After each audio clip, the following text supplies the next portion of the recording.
Rajamouli sir की RR movie ने box office में तहलका मचा रखा है। अब तक इस मूवी ने 1000 करोड़ का आंकड़ा पार कर लिया है और अभी भी इसका तूफान थमा नहीं है। इस मूवी को बनाने में करीब 3 साल का वक्त लगा। इस मूवी की पटकथा, एक्शन और राजामौली सर का डायरेक्शन बहुत ही लाजवाब है। यह फिल्म कोमाराम भीम और अल्लूरी सीताराम राजू के किरदार के आसपास बुनी गई है। मैं आपको बता दूं दोस्तों, ये दोनों किरदार हमारे इतिहास से लिए गए हैं।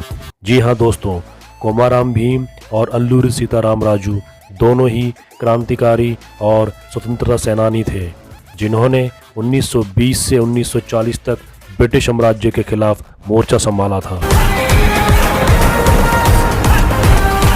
कोमाराम भीम, जिसका किरदार एनटीआर ने निभाया है, वो गौंड जनजाति के क्रांतिकारी नेता थे, जिनका जन्म 1900 में हुआ था। हालांकि कुछ इतिहासकारों का कहना है कि शायद उनका जन्म 1901 में हुआ था। इन्होंने ब्रिटिश साम्राज्य और हैदराबाद के निज़ाम के खिलाफ विद्रोह का बिगुल बजा दिया था।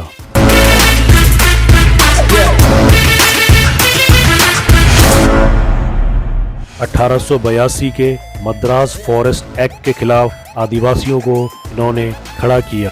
आदिवासियों के हितों के लिए, उनके हितों की रक्षा के लिए वो उनको इकट्ठा करने लगे और उनको ब्रिटिश साम्राज्य और हैदराबाद के निज़ाम के खिलाफ लामबंद किया। 1882 का मद्रास फॉरेस्ट एक्ट आदिवासियों के नेचर, उनकी प्रकृति और उनके रहने, उनके खेती करने के तरीकों, इन सब के खिलाफ था, क्योंकि इस एक्ट के तहत ना तो आप जंगल में कुछ काट सकते थे, ना ही आप खेती कर सकते थे, ना ही जंगलों को साफ करके वहाँ पे आप कुछ घर बना सकते थे। यानी आपको जंगल में प्रतिबंधित कर दिया था। उन जंगलों में जहाँ पे आदिवासियों जनजातियों ने अपनी पूरी ज़िंदगी बिताई, जहाँ पे वो पैदा हुए, अब उन्हें वहीं से इस एक्ट की वजह से बेदखल होना पड़ा था और समय समय पर उन्हें अंग्रेजी सिपाहियों की प्रताड़ना भी झेलनी पड़ती थी। ब्रिटिश हुकूमत के सिपाही कई बार उनका दमन करते थे और उन पर अत्याचार करते थे।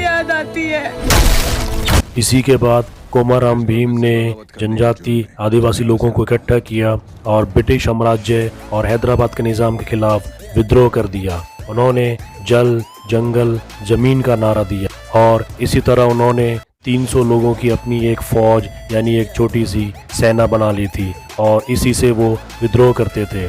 दुर्भाग्य से 1940 में एक एनकाउंटर में ब्रिटिश सिपाहियों ने उन्हें घेर कर मार दिया, जिसमें अन्य 15 लोग भी शहीद हो गए। इसी तरह अल्लूरी सीताराम राजू, जिसका किरदार रामचरण तेजा ने निभाया है, उन्होंने भी अंग्रेजी हुकूमत के खिलाफ विद्रोह कर दिया था। उनका जन्म 1897 में हुआ था। 1882 के मद्रास फॉरेस्ट एक्ट के खिलाफ उन्होंने भी आदिवासियों को इकट्ठा किया और जो भी उन पर अत्याचार हो रहे थे उसके खिलाफ आवाज़ उठाई और इसी के विरोध में अल्लूरी सीताराम राजू ने 1922 में विद्रोह कर दिया, जिसको 1922 का रंपा विद्रोह कहा जाता है। उन्होंने गोरिल्ला युद्ध पद्धति से ब्रिटिश साम्राज्य के सामने एक बड़ी चुनौती खड़ी कर दी थी। ब्रिटिश सरकार को उस समय भी 40 लाख रुपए खर्च करने पड़े थे उन तक पहुंचने के लिए।